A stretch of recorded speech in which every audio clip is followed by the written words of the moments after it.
Get your passports. This Monday, we're hopping from Southern Asia to Europe, back to Southeast Asia, starting our commercial-free coverage in Afghanistan.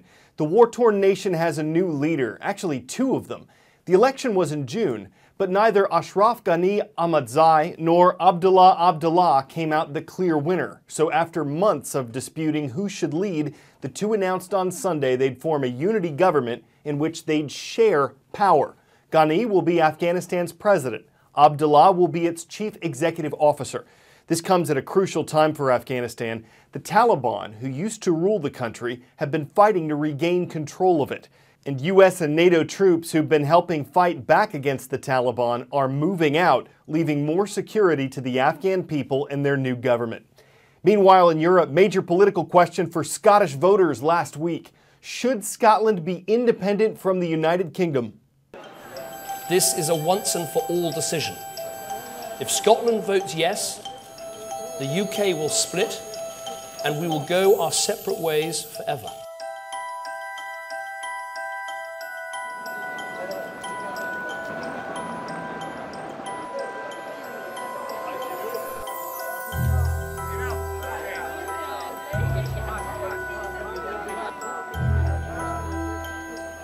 We've waited a long time for this.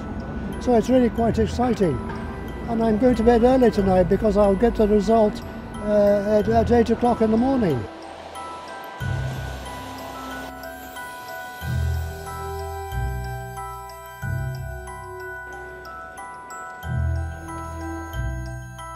The majority of valid votes cast yesterday by the people of Scotland in response to the referendum question, should Scotland be an independent country, were in favour of no.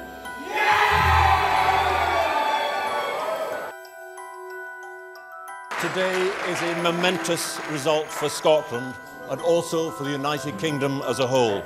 The people of Scotland have spoken, and it is a clear result. Scotland has, by majority, decided not, at this stage, to become an independent country.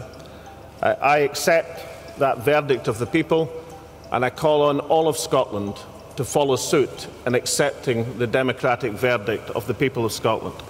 At about 15,000 feet above sea level in the Himalayan mountains, there's a border in dispute between the world's two most populated countries.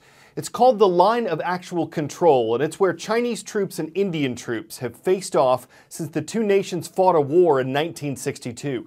The Line of Actual Control is a hang-up between India and China today. Even during a meeting between the two countries' leaders over the weekend, India built up its troop numbers at the disputed border as a show of force. One thing India wants is for China to help define where exactly the border should be. Made things kind of awkward because the meeting in New Delhi was focused on cooperation and trade. Contest of the century: Chinese dragon versus the Indian tiger. For years, comparing the two Asian giants seemed inevitable. But China's economy has far outstripped that of India's. And despite the obvious rivalry, the world's two most populous nations are working to find a common cause. China and India fought a brief war in the early 60s, and the 3,500-kilometer-long Himalayan border remains disputed and heavily guarded on both sides. Analysts say China's growing influence in neighboring countries like Pakistan and Sri Lanka irks India, while India's relationships with Beijing's rivals, Japan and Vietnam, bothers China. But one area both seem to agree on: boosting bilateral trade, which currently stands at $65 billion. At a summit this year for leaders of emerging economies, Chinese President Xi Jinping said, quote, "If China and India speak in one voice, the whole world will listen. If the two countries join hand in hand, the world will watch closely." Beijing is expected to pledge billions of dollars, investing in industrial parks and helping India modernize its railways. Officials on all sides say international relations need not be a zero-sum game. Narendra Modi appears to be taking that to heart, embracing friends and foes alike. At our best, the NFL sets an example that makes a positive difference.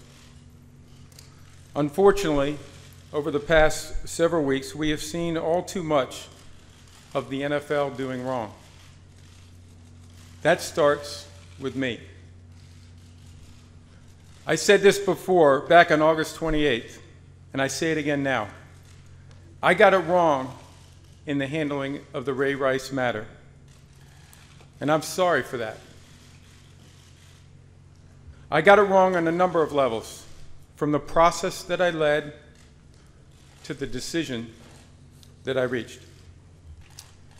But now I will get it right and do whatever is necessary to accomplish that.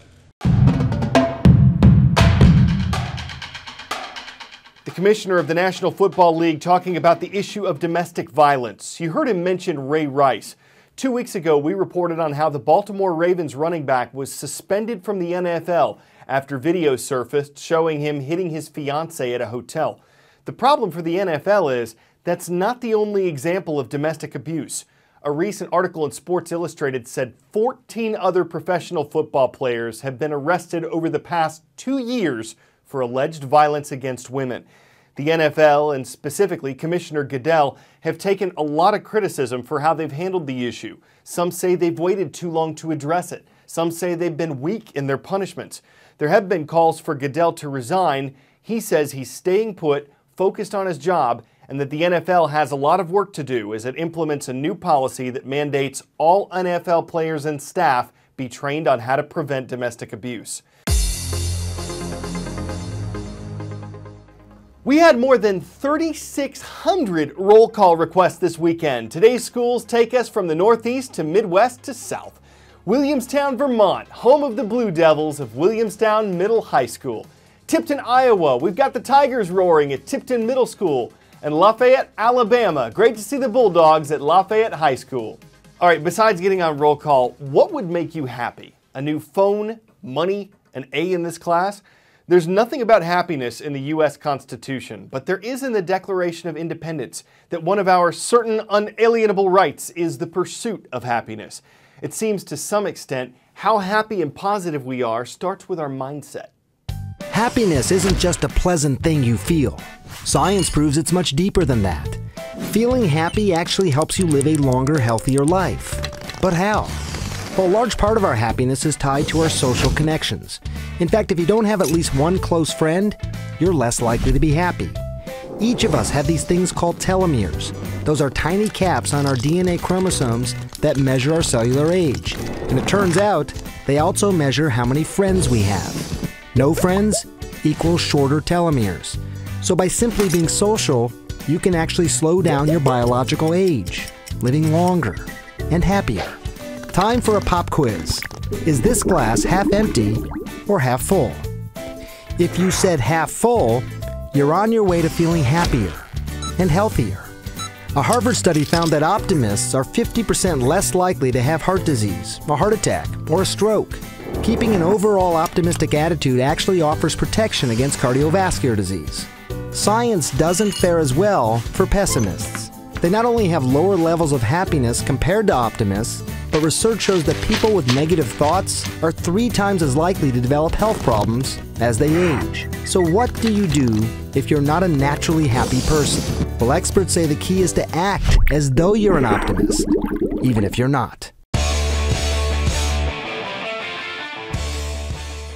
Before we go, a type of media that's hitting streets all over Europe. Somewhere between urban art, graffiti, and pop art is 3D street advertising. It looks awesome, but it's not just there to look awesome. It's to create a scene out of chalk in a high traffic area and then use viral video and social media to attract attention to it. The goal of all that is to drive that attention and foot traffic to a business nearby. Of course, you'd have to draw upon some pretty talented artists who can picture a photogenic production and then 3D design it into a concrete idea. It's not for the paint of heart. You've got to chalk it up to some well-grounded skill and imagination. I'm Carl Azus for CNN Student News.